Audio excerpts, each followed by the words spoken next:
Hey Brad Squad, this is Belgium Kim, and we are here at the Immigrant Women Entrepreneur event, sponsored by Miss Immigrant USA.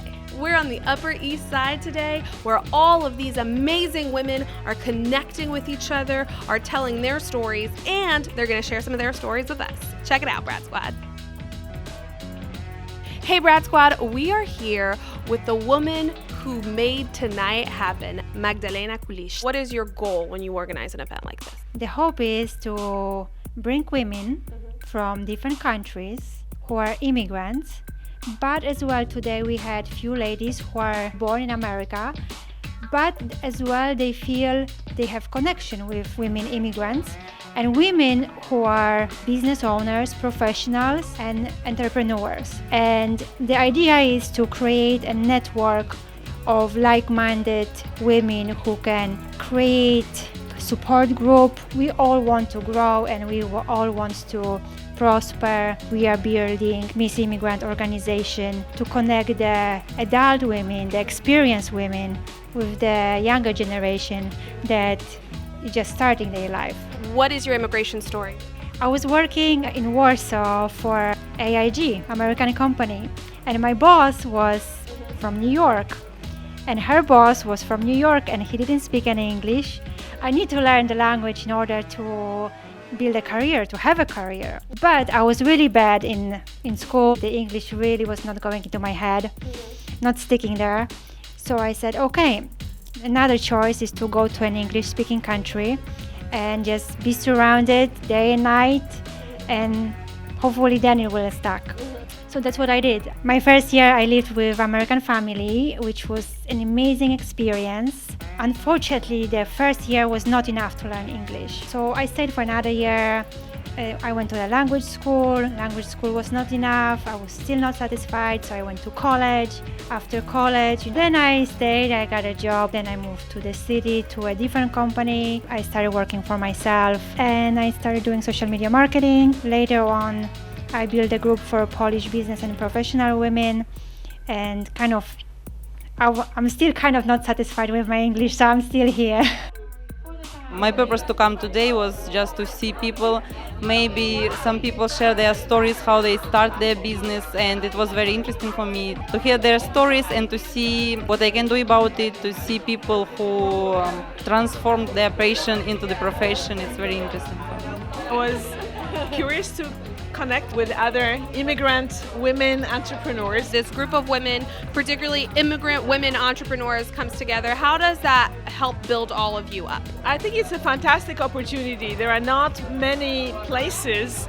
I think there are like different ethnic groups that connect together, but I don't think there are many places where specifically women entrepreneurs, immigrant, come together.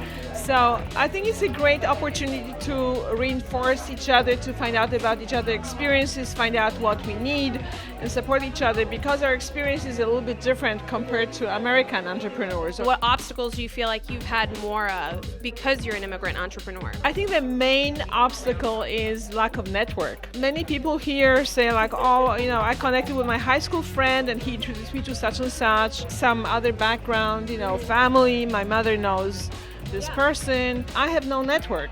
I started from scratch. I came by myself. I felt it was always something that was holding me back. So that's why these events then become so important. That's right, because now we can expand our network, because it's not only the people who are here, but also the people they know. I've been to a lot of networking meetings, and it's more like, oh, here's my business card, and this is what I do. And you don't really connect with them. This is different, especially the way Magdalena organized it. We have a real way to continue the dialogue. So now we take the phones and we go and connect with each other. But you know what happens to the business cards. We never look at them again. I came out to network with positive, powerful women. I am an audiologist and speech language pathologist by trade. I'm also a mom of a son with autism. So I help autism moms to move past shame, guilt, and frustration and find their power so they can make bold moves in their lives again. That's amazing. How did we start on this journey? Oh, well, I'm a mom, Right. and I dealt with being a professional and still feeling overwhelmed. And I still had a lot of guilt with being a mom and still having a child that wasn't really socially acceptable to many people. After doing my own personal development, because as moms, we forget that we have to work on ourselves first. And once I started working on myself, working with people, and coaching with Steve Harvey and Lisa Nichols and some major people, just helping me to just develop myself, I began to realize that I'm different and I need to embrace my differences. Now that helped me to embrace my son's difference. That helped to really shift my attitude towards, if I'm going to be different and I embrace my difference, instead of making him like anyone else, why not let him be himself and be different? And I started encouraging more autism moms, special need moms, and just mompreneurs to embrace being different. What is you or your family's immigration story? My mom and my dad are from Guyana, which is in South America, and they came to America and they came looking for a new life. I was luckily born in Oklahoma when they were going to school. So they were sent by the government to come to school. I was born, and then they had to go back to their country. So my accent someone will always ask me, where are you from? And I go, Brooklyn. No, they go, no. But really? Where are you really from? So my heritage is Guyanese. I stand by the Caribbean. I stand by helping them and just navigating the system. A lot of Caribbean parents are averse or don't know how to handle autism and special needs. So I love coming out and speaking to them and helping them through the process. What is your book called, and where is it available? Amazing Gift, A Journey to Autism Acceptance. It can be found in Amazon or on my website at drallygriffith.com. And if you let them know that you heard it here from the Brad Show, then we will find a special discount just for you. And especially if you're a family that is dealing with being from someplace different and having a child that's different, how do we help you to learn more about embracing your child? And then most importantly, as moms, stepping aside and embracing yourself again. It's a lot on a mom. So if you need some help and you need to navigate that system or just navigate your system, then definitely contact me, reach out to me, follow me, Dr. Allie Griffith. I'm here because I'm writing a book on immigration, and I want to meet with other immigrant women and talk about their stories. What is your book about? It's a self-help book for immigrants to help people in the transition. I am a psychotherapist. My previous training was in anthropology. I did a PhD in anthropology, and when I came to the US, I had a culture shock and a lot of stress.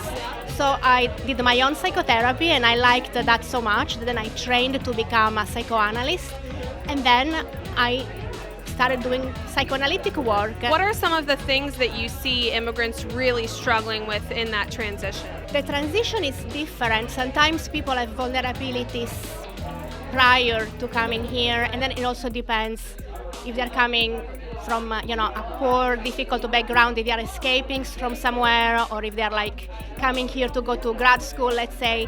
It's very difficult. But everybody across the board has similar issues of adaptation. There is a deep self-esteem. That's the most common thing, that people start doubting themselves. They can speak the language. They are not connected to other people, so they are isolated. Depression, guilt is also very common as an experience later on, especially for their families that they left behind. What are some ways that immigrants, and obviously immigrants is the population that feels these kinds of feelings the most, what are some things that you tell immigrants they can do to help with those feelings and those problems in the transition? Freud said, when he was asked this question, to go and seek help, go and do therapy. There are very basic things to do, like tools that come from CBT and from mindfulness that don't require full 20 years of therapy, but they are very targeted and help the person to increase their self-esteem, for instance, like creating a success list, for instance, where you put all the things day by day that you do that are positive, and you kind of try to, this way, internalize them. And there are plenty of different things. So I would recommend to buy my book when it comes out. What is your immigration story?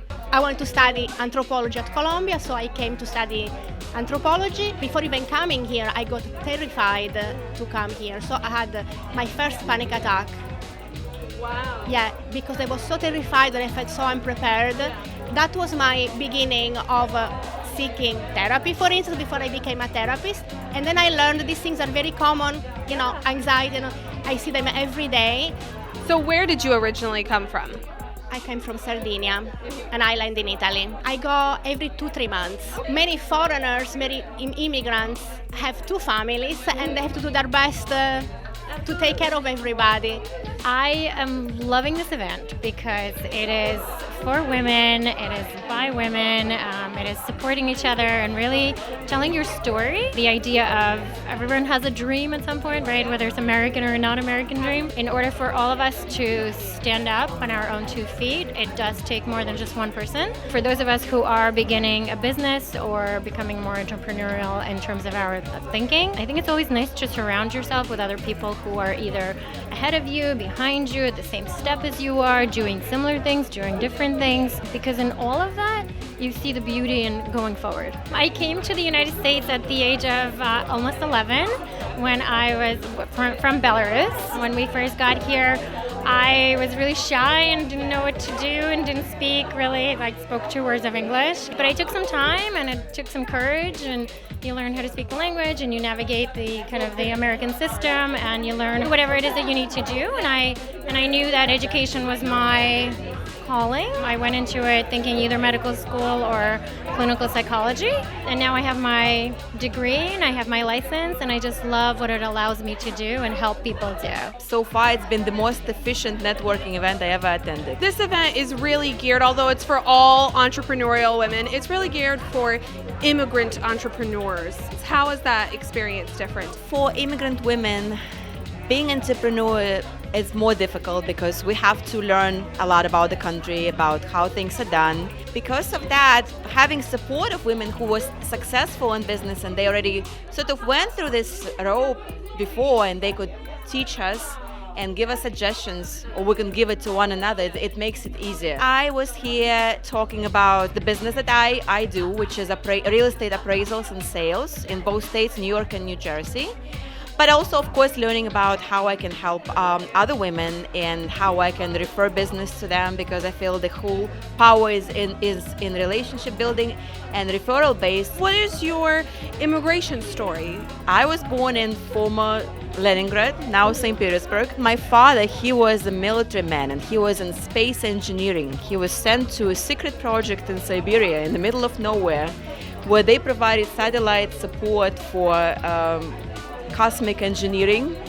It was very cold, so on a cold day like today, it feels like home. And then we moved back to Siberia in the middle of the 90s, and that's where I went to school for economic degree in civil engineering and construction. And then somehow this opportunity came up. I met a wonderful guy in Poland when I was there for an exchange between universities, and then we became more than friends, I guess. We eventually got married. And that's how I ended up in New York. He said, would you want to come to America with me? And first I was terrified. I didn't know what to expect. I wasn't that terrified. I was more adventurous. I think my family was terrified.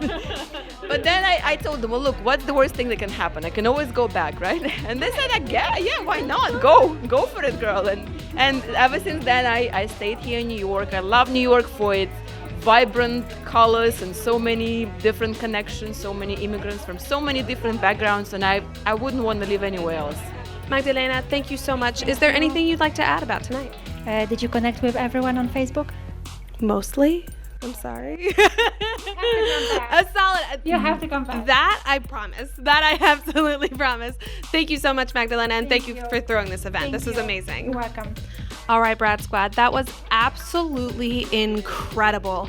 We met amazing women who have overcome so much and who have gone through so much as immigrant entrepreneurs in this country. Thank you so much for sticking around. Until next time, see ya.